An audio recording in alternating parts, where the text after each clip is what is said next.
Good morning. Happy Monday. I hope you've had a nice start to your day. Since this is our first video together, I wanted to start by saying thank you. I know it can be a little bit interesting to jump into something and agree to be a part of something that you don't really know much about, but I am thankful to have you. And as a reminder, I don't expect anything of you or from you. We are all busy. We all have different schedules, different things we're doing, people we're taking care of.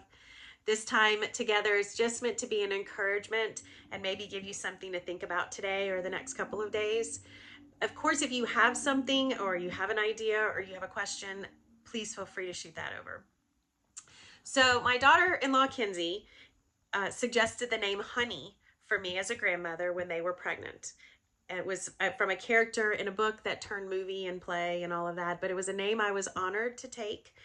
And she and Jordan gave me this little devotional last year called Sweeter Than Honey.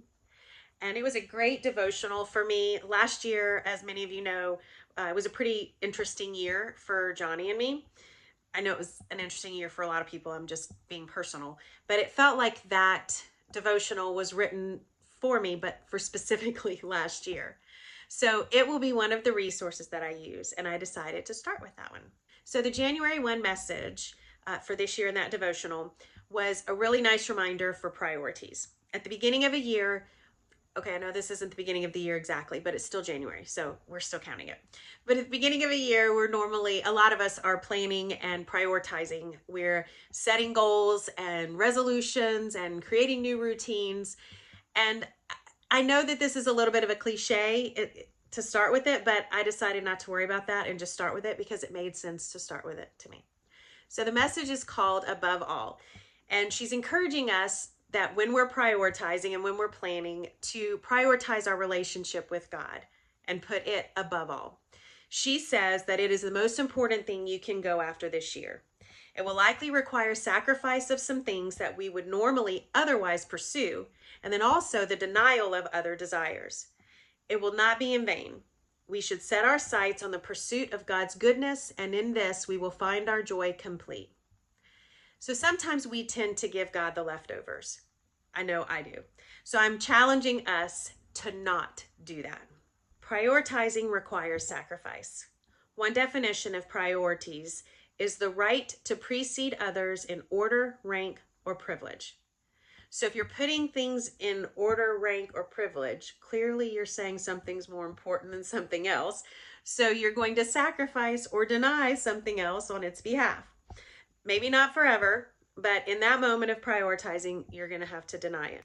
But sacrificing for our relationship for God is never in vain.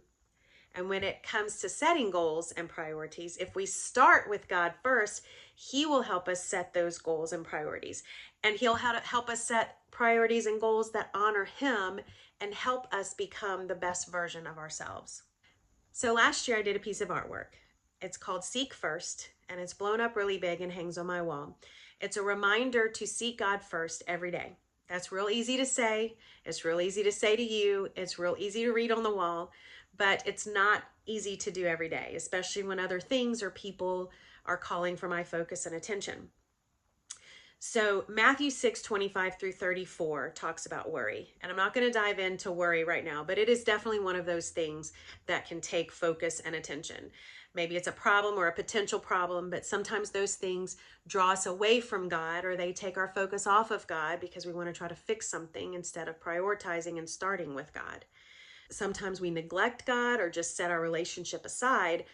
But sometimes we throw up a little prayer, a quick prayer, as if that in and of itself is prioritizing that relationship with God, but then we just go right on and try to do the thing ourselves and handle it. But in the midst of that passage, Matthew 6:33 says, "But seek first His kingdom and His righteousness, and all these things will be given to you as well." Now there's so much in this passage, but my point, and the thing I'm trying to point out, is to seek first His kingdom and His righteousness. Now, righteousness is defined as characterized by uprightness or morality, or morally right and just. So that would stand to reason that His righteousness would be His morality and His justice. And that means we might actually have to sacrifice or deny what we think might be morally or right and just or maybe what the world around us thinks is moral or just. Or maybe we have to sacrifice some time in the day to prioritize that relationship with God so that we can then better know Him and His character, to seek His righteousness and His kingdom. But that priority, seeking first, will not be in vain. So maybe this is just a simple reminder to prioritize that relationship, and we'll move forward, we'll high five, and we'll have a renewed intention to pursue God and seek Him first. Maybe this is something you thought you were doing, and maybe you're kind of seeing there might be a different way, or maybe God's showing you a better way to do that. Maybe this is a complete challenge for you, and you've never thought about sacrificing something during your day, or putting God first, or asking Him to help you prioritize or set goals for your year or your days. So wherever you are in your faith journey, wherever you are today, I'm glad we're on this journey together. I pray that you feel encouraged to make God and that relationship a priority. I pray that you see the value of pursuing Him every day. And I pray that you have the courage to seek Him first in all things. Have a great rest of your day.